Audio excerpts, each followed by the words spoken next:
તો હલો ગુજરાતી મિત્રો, તો હું જોઈ આવ્યો આલ્ફા મૂવી સ્ટારિંગમાં આલિયા ભટ્ટ, શર્વરી, બોબી દેઓલ અને અનિલ કપૂર. તો RRF5 યુનિવર્સની આ મૂવી છે. તો તમને ખબર હશે કે નેક્સ્ટ મૂવી હોવાની જે અતિ પહેલી મૂવીની વાત કરું છું, નેક્સ્ટ નહીં, જય ગુજરી મૂવીની વાત કરું છું, વોર 2. તો ભાઈ ઓનેસ્ટલી એ મૂવી મને નથી ગમી. તો એવું તો નહીં કે ભાઈ આ મૂવી મને ખરાબ લાગશે અને હું ખોટું મૂવી વિશે બોલે એવું બધું. જો તમે આ જોવા આવ્યા છો તો પ્લીઝ આ વિડીયોને આટલા સુધી ઊભો કરી દેજો, કેમ કે એવું નહીં કરવાનું. તો આપણે વાત કરીએ કે આલ્ફા મૂવી કેવી છે. તો ભાઈ વાત કરીએ કે આલ્ફા મૂવી આપણે આ વખત થોડું નવું કરવાનું વિચારે છે. ગયા મૂવી વખતમાં તેઓને પ્રાણી કહો, પછી વિમાન ઉપર કહો, ટ્રેનો પર કહો, એ બધી જગ્યાએ એઓને લડાઈ કરી નાખી. તો આ વખતે એઓને રોડ ઉપર પ્રોપરલી જગ્યા પર લડાઈ કરી, એ તો આપણને લાગે કે ના ભાઈ જગ્યાએ લડાઈ કરી છે. VFX માપનું યુઝ કરે છે, બહુ એટલું બધું કરે નથી. જે જગ્યા શૂટ કરવાની તે જગ્યાએ શૂટ કર્યું છે એ લોકોએ. એટલે કહાની રાઈટ તો બહુ સારી છે. વાત કરીએ પરફોર્મન્સનો તો આલિયા ભટ્ટ છે. તો આલિયા ભટ્ટનું બધા કહે છે કે ભાઈ ઓવર એક્ટિંગ બહુ કરે છે. તો ભાઈ એક વાત તો ભાઈ એ કિરદાર નિભાવવાની એક્ટર છે, એ તો ઘણા પ્રકારના કિરદાર નિભાવે. તમે ગંગુબાઈ કાઠિયાવાડી મૂવી તમે જોઈ છે ને એમાં અંદર એવા જેઓને કિરદાર જીમ મૂવી આગળ વધી એટલા કિરદાર એઓને નિભાવ્યા છે. તો ભાઈ એ આ મૂવીમાં એવાનું એવું કિરદાર હોય તો વિચાર કરો. એટલે ભાઈ થોડું એટીટ્યૂડ છે, પછી લાસ્ટમાં ભાઈ બધું કમ્પ્લીટ થઈ જાય છે. એટલે સમજો બહુ એટીટ્યૂડ નહીં કર્યું, ઓવર એક્ટિંગ તો મને ના કહેવાય. ભાઈ એનું જેવું કિરદાર છે એટલે એને નિભાવ્યું છે. સર્વાઈની વાત કરીએ તો ભાઈ જે વખત સ્ક્રીન પર આવતી હતી ને તો બહુ સારી લાગતી હતી. ભાઈ એકદમ જેન્યુઅલ, એકદમ શું કે પ્રોપર નવી એક્ટિંગ કરીને એને એવી એક્ટિંગ કરી છે. હા, આલિયા ભટ્ટને થોડું ટક્કર તો આપ્યું એને, જે વખત એવો ફેસ ટુ ફેસ થી ત્યાં નહીં. પછી વાત કરીએ કે અનિલ કપૂર તમને ખબર છે વોર 2માં એઓને બતાવવામાં આવ્યા હતા. વોર 2માં તેઓ પેલા ભાઈ મરી ગયા હતા, તો એવા હાટે આવ્યા હતા, બનીને આવ્યા હતા, ચીફ બનીને આવ્યા હતા.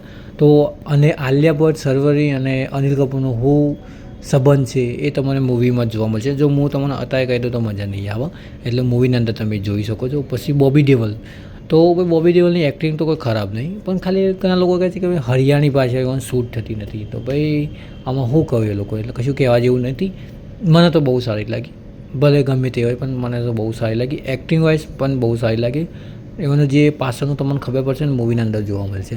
એના પછી વાત કરીએ ને કે ભાઈ આ વખતે આ લોકોએ આ યુનિવર્સમાં શું નવું ચેન્જિંગ કર્યું છે. તો ભાઈ એક હોલિવૂડ ટાઈપનું જે નહીં, ઘણી મૂવીમાં તમે જુઓ કે ભાઈ આ ના હતું, ના વિચાર્યું, કહાનીમાં ટ્રેલરમાં તમને હું બતાવી, મૂવીના અંદર હું બતાવી, એ ટાઈપ મને જોવા મળ્યું છે. હું મારી સમજણની વાત કરું છું. તો એક આલ્ફા નામનું જે છે આલ્ફા મૂવી પર, એના પર બેસ્ટ છે. બધી કહાની તો મને કહે છે નિર્દોષોને બહુ જીવ લીધા છે. અને આ વખત ઇન્ડિયા પાકિસ્તાનનું તો ભાઈ હું તમને કહી શકું નહીં, કેમ કે ભાઈ હું બોલે તો બી સ્પોઇલર થઈ જશે. એટલે હું એ નહીં હતું, એ મૂવીની અંદર તમે જોઈ શકો છો.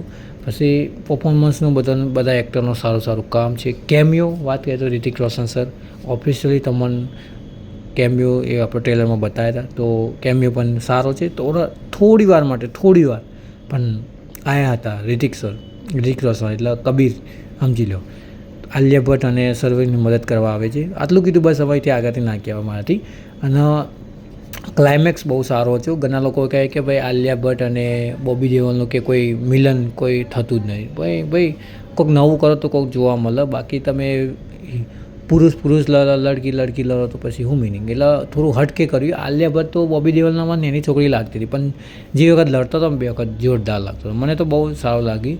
અને બધી ઓલરેડી મને મૂવી બહુ સારી લાગી છે. બેકગ્રાઉન્ડ ભાઈ અલગ લેવલ, બહુ સારું લાગી. ગીતો છે બે ત્રણ જેવો, ના નાખ્યો તો બી કોઈ વાંધો નહીં. એક્ટિંગ બધાની, પરફોર્મન્સ બધાનું સારું છે, કોઈ ખરાબ નથી. એટલે એ જ કહું ભાઈ મૂવી બહુ સારી છે, કોઈ ખરાબ સીન બી નથી. કોઈ એવું હોય નહીં કે તમે મમ્મી પપ્પા કરતાં મૂવી જોવા ના જઈ, ફેમિલી કરતાં મૂવી તમે જોવા ના જઈ શકો. તમે બધા કરતાં મૂવી જોવા જઈ શકો છો. એટલે એક ટેસ્ટ આપણો ખરાબ હતો, બીજું એક ટેસ્ટ ખરાબ ના હોય. એટલે થોડું જોવું પડે. એટલે મને તો મૂવી બહુ સારી લાગી આલ્ફા મૂવી. ઓનેસ્ટલી મને સાચું કહું, આલિયા ભટ્ટની એક્ટિંગ બહુ સારી લાગી. ઘણું ના ગમ્યું, પણ આલિયા ભટ્ટે ભાઈ આ કિરદાર નિભાવે મને બહુ સારું લાગ્યું. એનું એટીટ્યૂડ બહુ સારું લાગ્યું. એટલે જીવનમાં એટીટ્યૂડ રાખવું પડે ભાઈ, વિશ્વાસ રાખવું પડે. એટલે મૂવી બહુ સારી છે, બધાનું કામ સારું હતું. તો જો તમે ફ્રી હોય તો આ મૂવી જોવા માગતા હોય તો ભાઈ જોવા જાઓ. સારી છે મૂવી, કોઈ ખરાબ નથી, કોઈ ખોટું તો કશું નહીં.